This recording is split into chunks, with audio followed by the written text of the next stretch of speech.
नमस्कार दोस्तों, हमारे चैनल एजुकेशनल हब में आपका स्वागत है।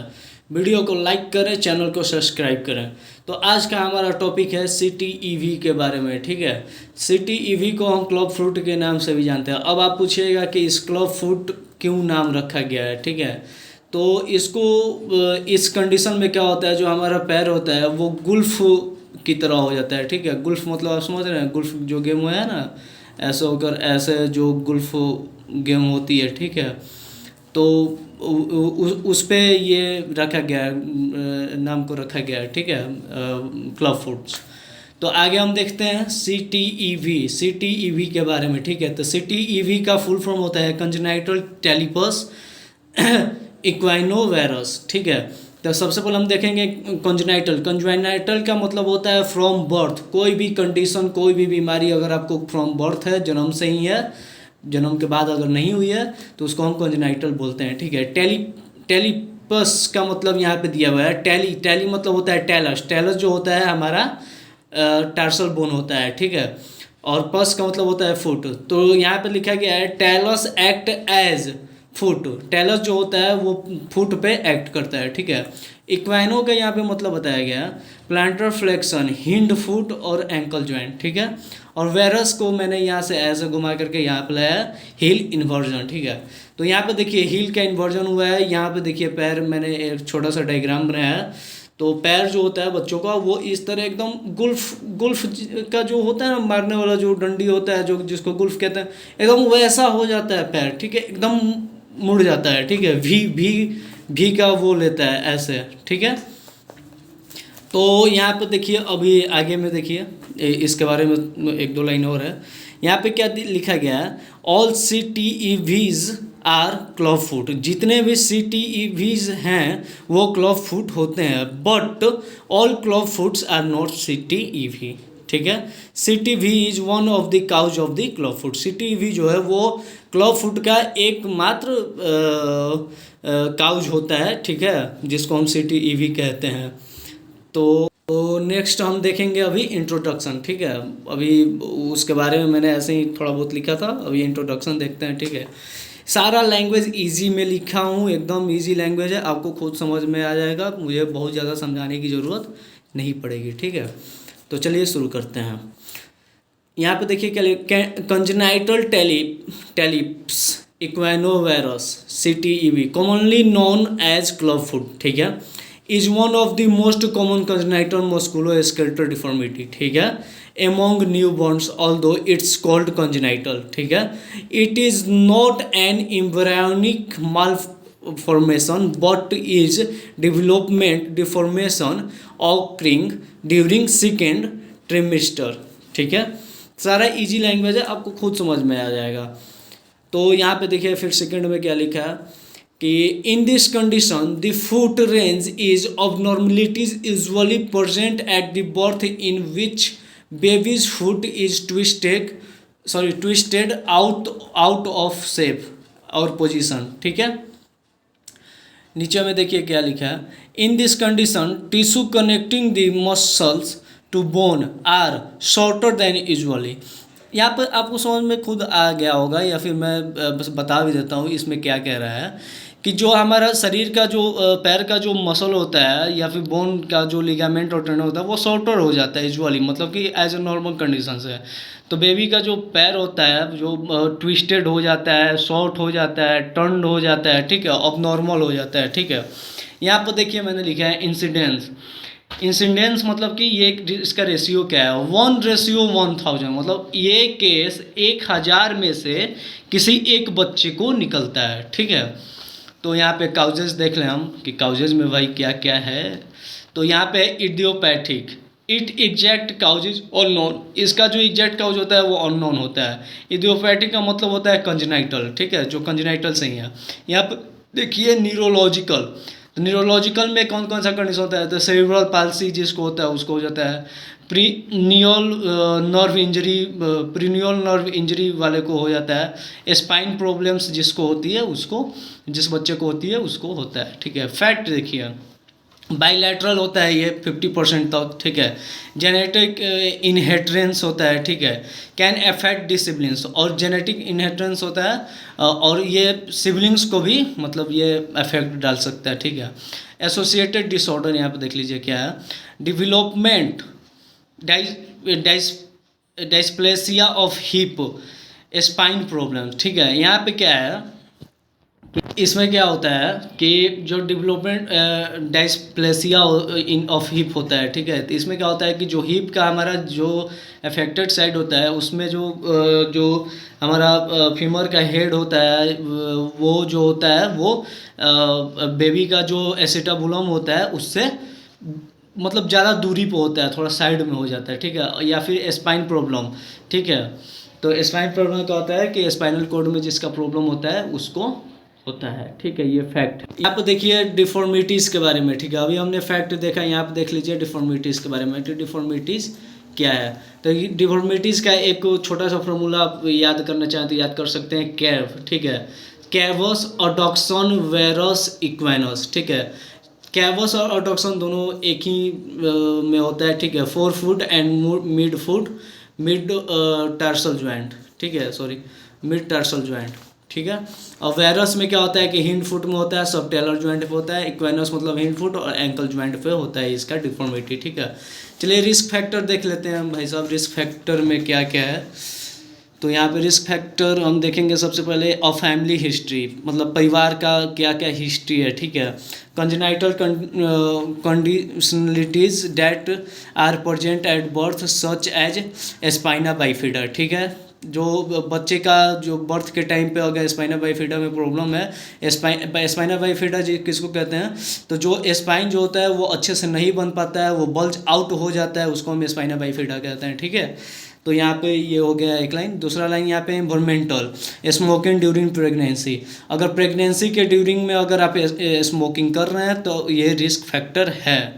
Not enough amniotic fluid during pregnancy, अगर एमनियोटिक फ्लूइड प्रेगनेंसी के टाइम पे अगर कम है, बहुत ज़्यादा मतलब कम हो गया है, तो ये कंडीशन हो सकता है। एमनियोटिक फ्लूइड मतलब आपको पता ही होगा कि ऊंड में बेबी जब ऊंड में होता है तो यूटेरस में जो फ्लूइड रहता है जिसमें बेबी तैरता है, जो कि बेबी को हर चीज़ से बचाता है, शॉक से, हाइपरटेंशन से, या फिर और भी बहुत सारी चीज़ें हैं।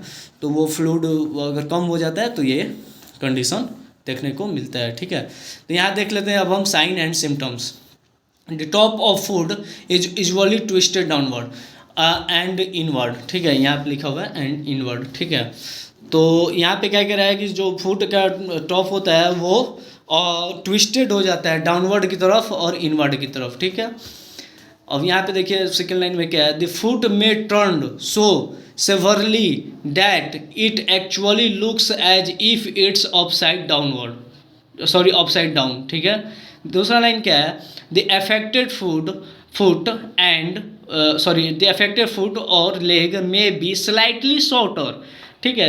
एकदम इजी लैंग्वेज, आपको खुद समझ में आ रहा है मैंने क्या लिखा है, स्लाइटली शॉर्टर हो जाता है, ठीक है। The calf muscle is affected area और leg are usually under developed, ठीक है। तो नीचे देखते हैं कॉम्प्लिकेशंस में क्या क्या है। कॉम्प्लिकेशंस में देखते हैं मूवमेंट, लेग्स फ्लेक्सिबल हो जाता है मूवमेंट में, लेग लेंथ स्लाइटली शॉर्टर हो जाता है, शू साइज स्मॉलर होता है, काल्फ साइज भी स्मॉलर होता है, ठीक है। यहाँ पे देखिए क्या है, if not treated more serious problem occurs, अगर हम इसका ट्रीटमेंट नहीं करते हैं तो ये सीरियस प्रॉब्लम को ऑकर कर देता है, ठीक है। तो सीरियस प्रॉब्लम में क्या क्या ऑकर करेगा, यहाँ पे देखिए अर्थराइटिस कर सकता है, ठीक है। पुअर सेल्फ इमेज कर सकता है। अब पुअर सेल्फ इमेज पूछिए कि क्या है।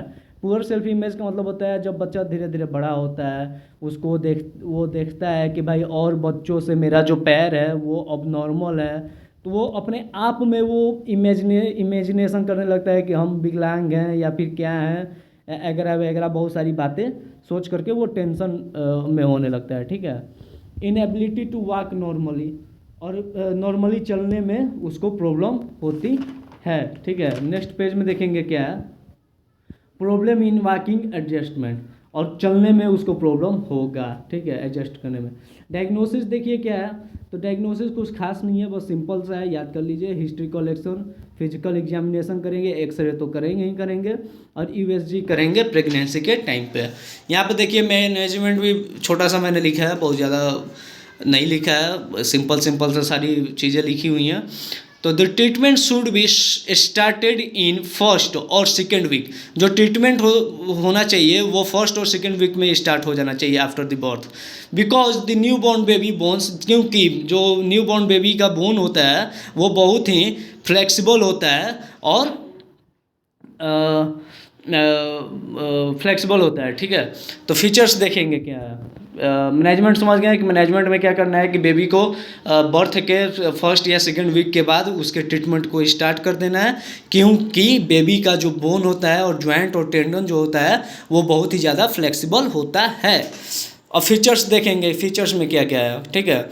The feet are usually inward, varus and downward equinus, ठीक है।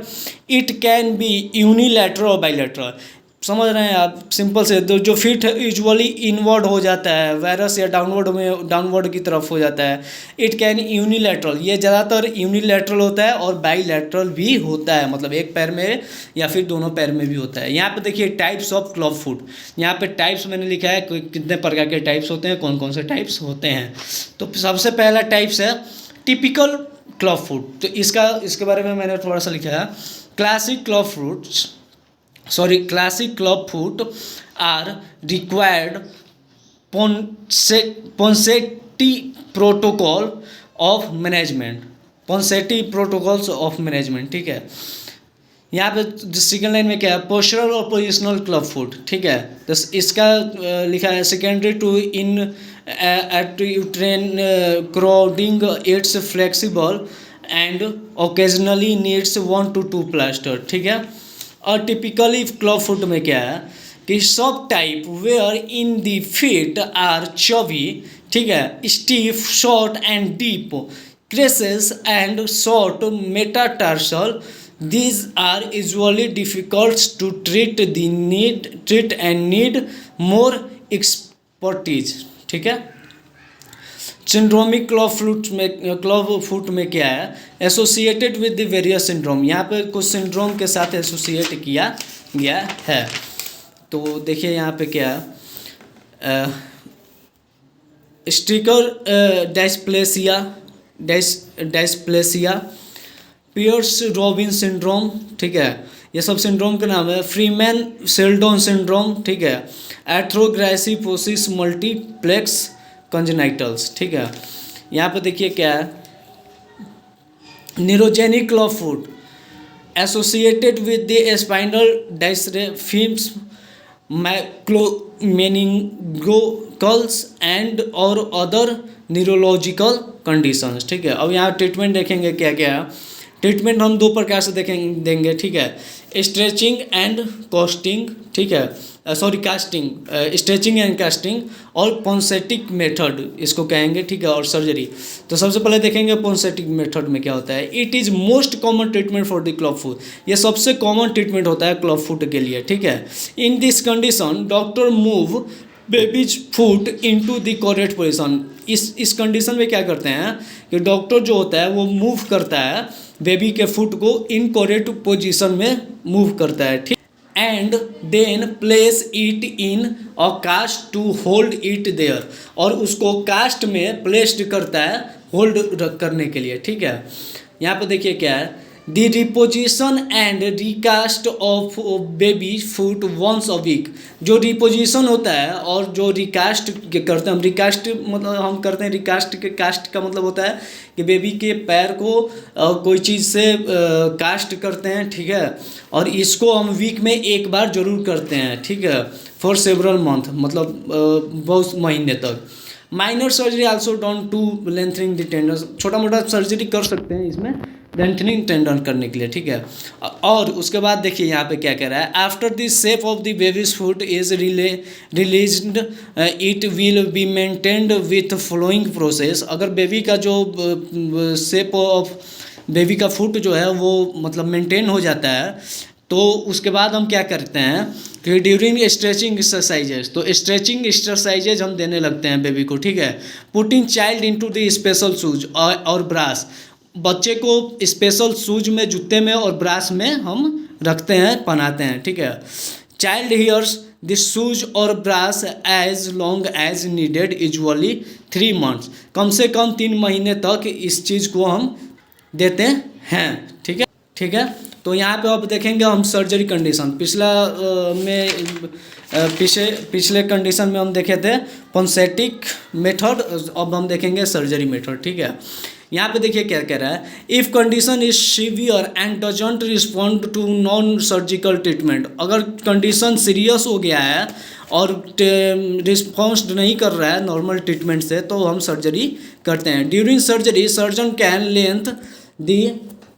Length and reposition tendon and ligaments to help the foot to place in his position, ठीक है, ठीक है। तो यहाँ पे क्या कह रहा है कि सर्जरी के समय, ड्यूरिंग सर्जरी के समय सर्जन जो होता है वो लेंथ को रिपोजिशन में लाता है, ठीक है। Tendon and ligament to help the foot to place in his position, ठीक है, और टेंडन और लिगामेंट को भी इसके पोजीशन में लाता है। After surgery baby should be cast और up to 2 to 3 months and then need to wear a brace for a years, ठीक है। सर्जरी के बाद 2 से 3 महीने तक उसको मतलब ब्रास पहनने की ज़रूरत है, या फिर 1 साल तक। प्रिवेंशन में देखिए क्या है, नॉट स्मोकिंग इन प्रेगनेंसी के टाइम पे स्मोकिंग मत कीजिए, ठीक है। ड्रिंकिंग अल्कोहल मत कीजिए और ड्रग्स को अवॉइड कीजिए। अगर वीडियो आपको पसंद पड़ा, अच्छा लगा, नोट्स बनाने में अगर आपको हेल्प मिलेगी, तो प्लीज़ प्लीज़ प्लीज़ चैनल को सब्सक्राइब कीजिए, वीडियो को लाइक कीजिए। Thank you.